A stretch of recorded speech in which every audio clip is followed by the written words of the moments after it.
Le film commence avec Teresa Tree Gelbman, une étudiante universitaire aussi séduisante que son nom est stupide, qui se réveille désorientée dans le dortoir de son camarade de classe Carter Davis. Elle se retrouve à porter ses vêtements après une soirée bien arrosée. Au fur et à mesure que les deux discutent, nous apprenons que c'est son anniversaire aujourd'hui, mais elle ne semble pas trop excitée à ce sujet. Elle ignore même un appel téléphonique de son père suggérant qu'ils ont une relation tendue. Au bout d'un moment, Tree quitte la chambre de Carter et rentre chez elle. En chemin, elle remarque que plusieurs étudiants vaquaient à leurs occupations quotidiennes. Ils marchent, discutent et font ce que font un étudiant normal. Lorsqu'elle arrive dans son dortoir, sa colocataire, Laurie Spengler, lui offre un cupcake en guise de cadeau d'anniversaire. Cependant, elle le jette à la poubelle, affirmant qu'il contient trop de glucides. Après avoir suivi ses cours et une réunion de sororité, Tree décide de rendre visite à son petit ami, Dr Gregory Butler, à son bureau et à l'hôpital du campus. À son arrivée, elle rencontre à l'improviste Laurie, qui est infirmière dans le même hôpital. Laurie dit qu'elle est préoccupée par la liaison secrète de Tree avec le médecin marié. Elle pense que c'est contraire à l'éthique et répréhensible. Mais Tree oublie les inquiétudes de Laurie et lui dit de s'occuper de ses affaires. Ce soir-là, alors qu'elle part pour une fête, elle est étonnamment suivie par un personnage portant un masque de la mascotte de l'école. Tree le remarque et tente de s'enfuir mais finit par tomber au sol. Profitant pleinement de cela, le mystérieux personnage la rattrape et l'assassine de sang-froid. L'instant d'après, Tree se réveille dans le lit de Carter et suppose que ce n'était qu'un mauvais rêve. Cependant, alors qu'elle part, elle se rend compte que les événements de son cauchemar se répètent. Carter dit les mêmes choses qu'il a dites plus tôt, et lorsqu'elle sort, elle remarque que les mêmes élèves font les mêmes activités que dans son cauchemar. De plus, lorsqu'elle arrive à son dortoir, Laurie l'attend avec un cupcake.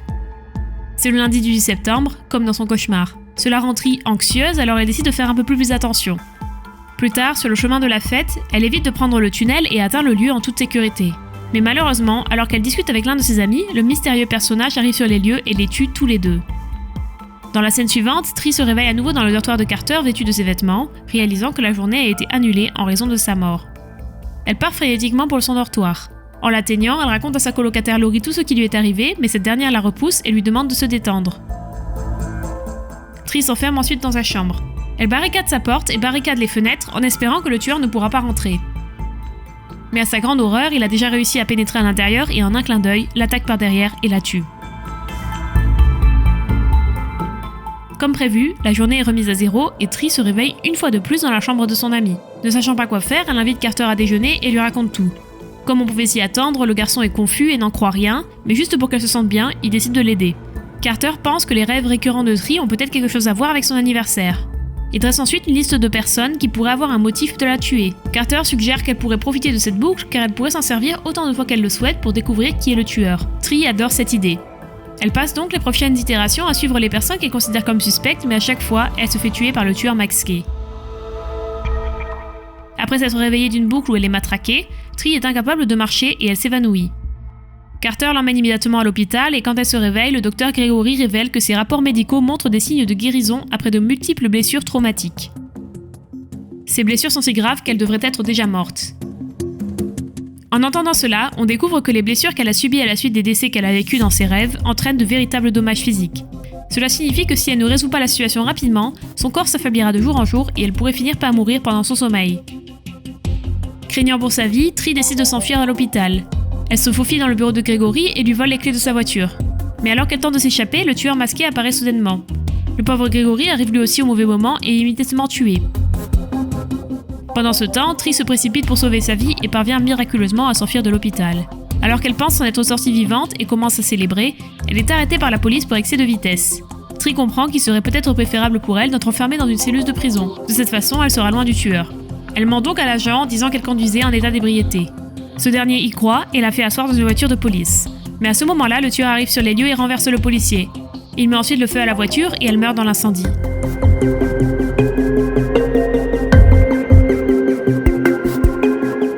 Après cette nouvelle mort, Tree se réveille une nouvelle fois dans le lit de Carter et celui-ci lui demande pourquoi elle criait pendant son sommeil, ce à quoi elle répond frénétiquement qu'elle se fait assassiner sans cesse par un inconnu. Carter, qui ne se souvient pas de leur conversation précédente, pense qu'elle plaisante. Mais quand elle prédit les événements de la journée, il est totalement sous le choc. Pendant tout ce temps, elle continue d'ignorer les appels de son père. Tree révèle qu'elle était très proche de sa mère, qui fêtait son anniversaire en même temps qu'elle. Cependant, il y a 3 ans, elle est décédée tragiquement, ce qui a rompu sa relation avec son père. Plus tard, alors qu'ils discutent dans un restaurant, il voit un reportage local sur John Tombs. C'est un tueur en série qui a assassiné 6 femmes. Tombs a fait l'objet d'une poursuite nationale de 5 mois et il est actuellement détenu à l'hôpital du campus. Il est révélé qu'il a été impliqué dans la mort d'un agent de police local et qu'il est soigné pour une blessure par balle. Une fois le reportage terminé, Tree fait le rapprochement et conclut que Tombs est le tueur masqué.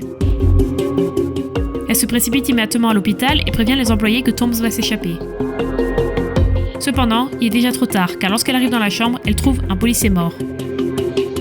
L'homme masqué arrive également sur place et commence à poursuivre Tree avec un pistolet. Il enlève ensuite son masque et est sur le point de la tuer, mais Carter intervient à temps et la sauve. Malheureusement, il en paie le prix et se fait tuer par Tombs. Le tueur psychotique poursuit ensuite Tree jusqu'à un clocher voisin et finit par la rattraper. Mais cette fois, notre protagoniste est bien préparée. Elle assomme son assaillant en lui portant un coup de pied de biche à la tête.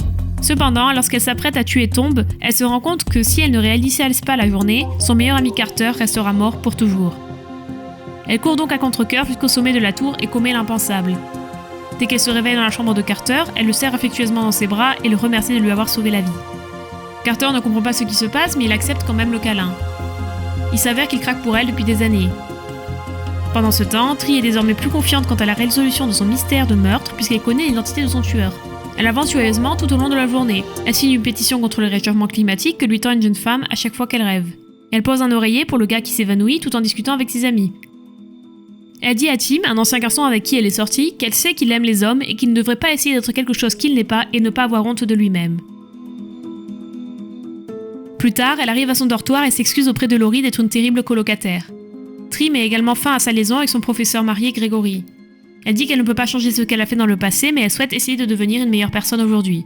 Lors d'une réunion tendue à la sororité, Tree arrive avec des aliments frits, riches en calories, et épargne à une de ses amies de subir les commentaires sur son poids. Quand Carter vient enfin la voir à la réunion, elle l'embrasse de façon inattendue et lui propose un rendez-vous. Après la réunion de la sororité, Tree arrive au restaurant où son père l'attend. Elle s'excuse auprès de lui pour son retard et les deux se parlent enfin après des années de séparation.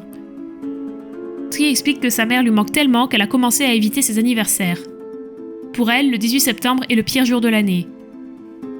Tree ajoute que cela n'a pas été plus facile, mais que cela a été bien pire. Le fait de fuir et son déni l'ont rendue très malheureuse. Tree devient alors émotive et s'excuse auprès de son père de l'avoir toujours ignorée. Elle promet qu'elle sera une meilleure fille à partir de maintenant. Après avoir rétabli sa relation avec son père, Tree se prépare à affronter le tueur. Elle se rend à l'hôpital du campus où Tombs est détenu et vole l'arme aux policiers qui surveillent la chambre. Elle leur dit que Tombs va s'échapper et lui demande des renforts. Une fois seule, Tree affronte son tueur et l'abat finalement. Après cela, elle sort discrètement de l'hôpital et va rencontrer son nouveau petit ami Carter. Ce soir-là, Tree décide de fêter sa victoire et son anniversaire en même temps. Elle apporte le cupcake offert par Laurie, souffle les bougies et le mange. La seconde suivante, Tree se réveille de façon choquante dans le lit de Carter. La boucle est en quelque sorte toujours intacte, ce qui indique que Tombs n'était pas le tueur masqué. Inquiète, Tree se précipite hors de la chambre et se dirige vers son dortoir. Elle commence alors à emballer ses affaires dans l'intention de s'enfuir. Au même moment, sa colocataire Laurie s'approche d'elle avec le cupcake. En le voyant, Tree conclut quelque chose de choquant. La boucle qui vient de s'achever était la seule dans laquelle elle a mangé le cupcake. Puisqu'elle est morte juste après, Tree conclut que Laurie lui a donné un cupcake empoisonné. Le film revient alors en arrière sur ses nombreux rêves précédents. Lorsqu'elle a jeté le cupcake empoisonné à la poubelle, Laurie a décidé de la tuer en utilisant une méthode différente. Elle a donc enfilé un masque effrayant et a commencé son règne de terreur. Elle s'est toujours servie de John Tombs en tant que bouc émissaire facile. De retour dans le présent, lorsque Tree confronte Laurie à ce sujet, cette dernière révèle enfin ses intentions. Elle admet qu'elle a également une liaison avec le beau docteur Gregory, mais qu'à chaque fois qu'elle est avec lui, il part toujours de Tree, indiquant qu'il la préfère. Cela a rendu Laurie folle de jalousie, alors elle a décidé de prendre les choses en main. Son plan final était de tuer Tree, puis de tuer la femme du docteur Gregory, afin qu'elle puisse vivre heureuse avec lui. Après avoir révélé tout cela, Laurie attaque Tree et une lutte intense s'ensuit. Elles s'échangent des coups l'une et l'autre pendant un moment, mais au final, c'est Tree qui l'emporte en mettant le cupcake empoisonné dans la bouche de Laurie et en la jetant par la fenêtre du 2e étage. L'impact la tue sur le coup. Dans la scène finale, Tree se réveille dans la chambre de Carter et trouve son téléphone qui sonne avec la même mélodie que Happy Birthday. Cela la fait flipper et les mêmes événements de ses rêves commencent à se dérouler.